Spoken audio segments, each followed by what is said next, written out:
that's in your box. Going to Project Kingsman Islands. Had to get my 2 pieces of paper, my And then I have on here 2 cups. tray, pen, a cup of water. In a second.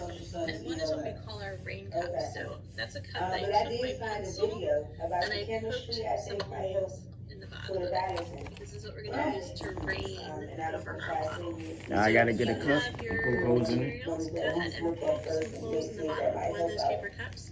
If you're doing this with materials from home and you don't have paper cups, you can just take a regular cup of water and sprinkle it over a little bit. And I'll show you how to do that. But those of you who do have your materials and are ready to do this, go ahead, I'll give everybody 1 minute to go ahead and take your other cup that does not have holes in it and fill it halfway with water. It's easy enough for them to understand. Like even though Gotta it's poke holes in And the feel cup. free to stop me with any it questions still as we go breaks through down this. like the ballast thing. And like how I'm gonna go ahead and just pour my water here again. I'm just filling this about halfway. I don't want it to be too full, but about halfway is just right. Wait, excuse me? Yes, go ahead. You said pour it in a cup that don't have water, that don't have holes in it? Right, so there's, you should have 2 cups. You can stick it on your kid. One of them, go ahead and put holes in. The other one, just put water in the Javari's is white with the X. Yeah, Montavious just there respond. Alright. I'll give you all another 30 seconds or so to finish that. Got a pen. Got the holes in the cup. And while we're waiting, Got for those extra. of you who've done this a similar class to this before, or if you learned about this in 5th grade, which is when a lot of people learn about watershed, does anybody remember what that word watershed means? nothing. He didn't get any credit for the first period. So Alright, we're gonna he did not remember open his mouth. while we're He did doing not our project here participate together. in the activities. He did Alright, I'm absolutely gonna zero. And that's zero from today. And then Brian, poke holes at the bottom. on Tuesday, it was Yep, the go ahead same and way. put some holes at the bottom of one cup. So again, I'm raising concern because we raised the I just have demand 3 holes in the bottom for of this one. progress term. And when I pour my water into this one, basically I'm just gonna, it's like a I got cup 10 that's holes gonna in the drain cup. over my bottle. So that's why we're doing that. Okay. Alright, I think we are pretty close to ready. So at this point, what I'm gonna do, I'm gonna turn this down. So I'm gonna take my sponge out and set that off to the side. That's gonna be for our second bottle. I am gonna take my watercolor marker here, and I'm going to put an X on one of my pieces of paper. So I'm gonna just put it actually pretty much anywhere in the middle of my paper. Put an X in the This is middle gonna of the paper. represent See? pollution Middle of paper. in our model. So when we think about See? pollution or pollutants, we can think about that plastic water bottle. We can think about chemicals that come off of our cars. We can think of any number of things The X in the that middle might of the be paper. somewhere in our watershed, somewhere in our land area. So I'm going to go ahead and take my piece of paper, now that I have an X on it, and those of you who are doing this at home, go ahead and do the same thing. I'm going to crumple up my piece of paper. Crumble up the piece of paper. Alright, so now that I have my paper crumpled up, I'm actually going to open it back up, making sure that my X is on the top side. And I'm going to set this into my lab tray here. Set this So in the you lab see, like, tray. it has sort of different levels to it. So there's some hills, there are some valleys here, and I'm going to take my pen, See? my marker, Lab tray. and I'm going to color the tops of these ridge lines. So the tops of my hills. And again, if you're doing this at home, I would love it if you're doing the same thing. You're making these ridge lines clear.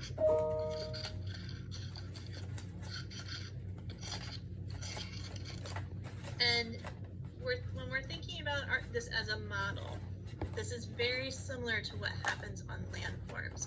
There are, even if we don't have mountains here in the district, we certainly have hills, and we certainly have Make the places that are marker slightly cover higher the elevation ridge than other lines, places. like So the this is hill. sort of a dramatic representation of that, but we certainly have these hills and we have these valleys, and when we think about what we're putting on our model, we're adding sort of that are at the top of our hills and what happens when it rains. So someone who, whether you have materials or at home and you're doing this, or if you're just following along with what you're seeing me do on the camera, can anybody give me a prediction, an idea of what you think might happen when it rains on my model? Or on your model, on whoever's model. I think it's gonna go down the hills. Okay, so the rain's gonna go down the hills. All right, what do we think might happen with the pollution or the marker that we're seeing on the tops of the hills? It's gonna spread.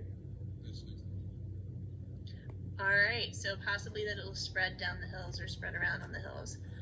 All right, let's try it out. I'm gonna go ahead and move my camera down so you can see what I'm doing here. I'm gonna take, so again, those of you who are following along at home, I have my rain cup, the one with the holes. I'm gonna hold that over my model. And then I'm gonna take the other cup that has the water, and I'm gonna start pouring that into my rain cup to make it rain over my model.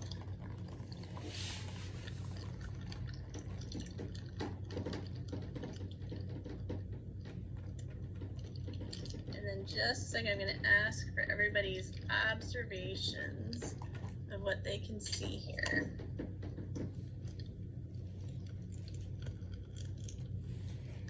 Still raining on my model. See, all right, my I model, think we got most of my rain the cloud stuff done spread, here. the marker The rest of my cup. with the There we go. hill is spread. All right, so set that off to the and then side, just- and I would love to hear observations either from my model or from Dewan or from Brian, what you all are seeing on yours. What I'm seeing from my model is like it's getting wet in the middle, and then the from the Maku Right? is spreading. All right, so your marker is spreading. Is this marker spreading into the water? Is it spreading into the paper? How is it spreading? It's spreading into the water. I mean, it's spreading in both.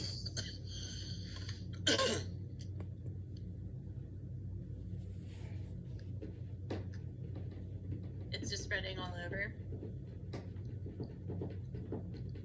So what I'm noticing on mine, and maybe Dawn, I don't know if you're seeing this on yours as well, I have rivers that have formed in different places. So I have a river that's formed on the backside over here, which appears to be from this land area.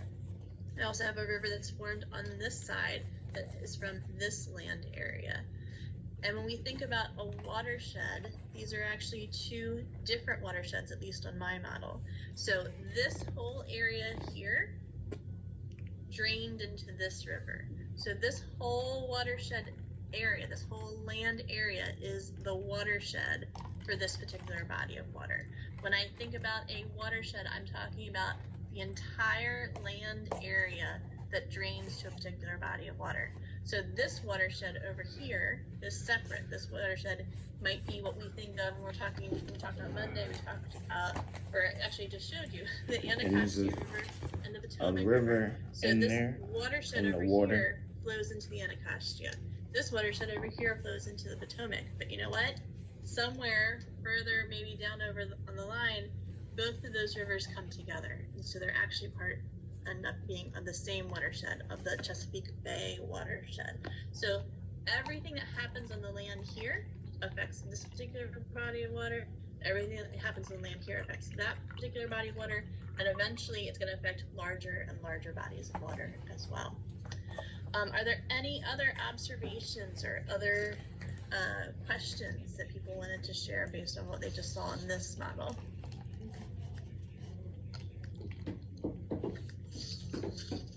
All right, does everyone live in a watershed? It might be sort of a trick question, but does everyone in this class live in a watershed?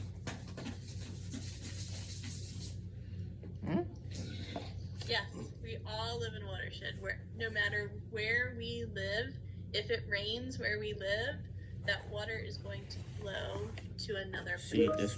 That water is going to be absorbed maybe into some parts of the land, but certainly it is going to run off at some point and will join a body of water. So no matter who we are in this class, we are all part of a watershed. And we part of a watershed. I'm also looking at my model, and something else that I noticed is that some of the water was absorbed in the paper. Yeah. Oh, so they said yes. Her response just came through on the chat. Awesome. Okay. Thank you. Absolutely. So if I right now I'm looking out my window and I'm right on the street. There is a little patch of grass, and then there's a sidewalk. And if it rains like it did yesterday on the sidewalk, that water is going to hit the sidewalk, be part of those hard impervious surfaces that we talked about on Monday. So an impervious surface is something that cannot absorb water. Sidewalk's not really going to absorb water. It's going to run off and spread into the grass. We're doing the Kingsman The Islands. grass has very short roots, Designed and so it will absorb kick. some of the water, but it's not going to absorb all of the water. So that will actually continue to run off as well. That water is going to continue to run off until it hits the street. And then the street is going to carry that water right down to the storm drain at the end of my block, and probably at the end of your block as well. The storm drain is that little hole that's the side of the street that allows the water to go down. If I drop a candy wrapper in my neighborhood, how is that going to affect the watershed?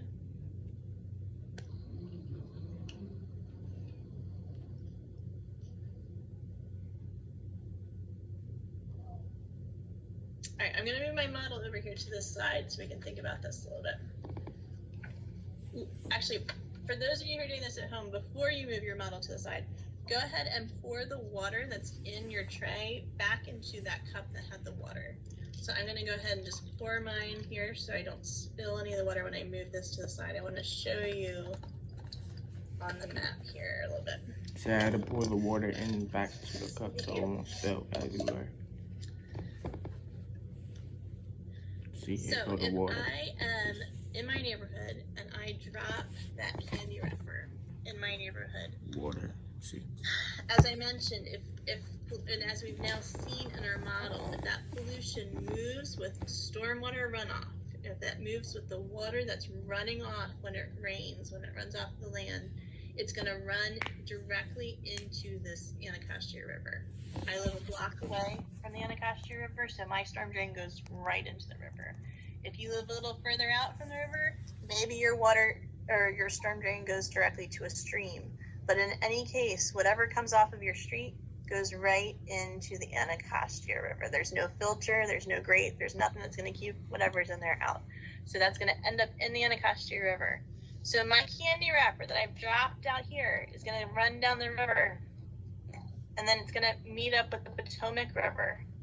It might get eaten by a fish, because sometimes plastic bags or plastic candy wrappers look like a food that a fish might want to eat or a turtle might want to eat. So that is entirely possible. But if not, it's going to continue down the Potomac River. And plastic does not biodegrade for a very long time. It takes hundreds, if not thousands of years for that to biodegrade. So it's going to continue, unless it's eaten, down the Potomac River, further and further out, until it gets to the Chesapeake Bay. So Chesapeake Bay area, we talked about this a little bit on Monday. Why is that a problem in the Chesapeake Bay? There's all sorts of wildlife there. There's all sorts of food that some of us like to eat. If you eat crabs, they probably come from the Chesapeake Bay. And crabs are scavengers. They eat whatever they find. So this is certainly going to affect some of the foods that we eat. And also, if it doesn't get eaten or somehow used in this ecosystem, that plastic candy wrapper that I dropped way back in my neighborhood could easily make it out to the ocean. Right? And so now we're talking about affecting other animals, larger animals, and we're also talking about affecting some of the plant life that's in the ocean that provides oxygen that we breathe, that we all need. So what I do in my neighborhood matters. What happens on the land is always, always, always reflected in the water. So some things for us to think about. We're gonna do a second model here, but one of the things that's happened on the Anacostia, actually let me go back here a little bit, is that we essentially decided that some of these wetland areas around We're going to do a second model. the river itself and around the islands, it was more profitable for people to get rid of the wetlands. So here you see sort of these brown areas, you see a lot of plants along the edges. People took that away, especially sort of in the 1920s, around the same time that we were building these islands. They were taking away those marshlands so that they could build more buildings along the edges of rivers, make them more solid. Oh. They also thought that maybe that would contribute to mosquitoes, which ended up not actually being fully true, but they got rid of those wetlands. So what happens when you get rid of wetlands? You take away the natural filter. So this is a picture that's taken on the Anacostia, a little bit north, sort of the north end of the district. This is a picture. These are two pictures I took actually at Kingsman Island from the bridge. So Heritage Island is off here to the left. RFK is over here on the right-hand side.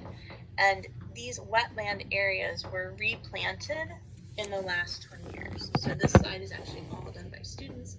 This side was done by the U.S. Army Corps of Engineers. Why is this important? This is another picture I took.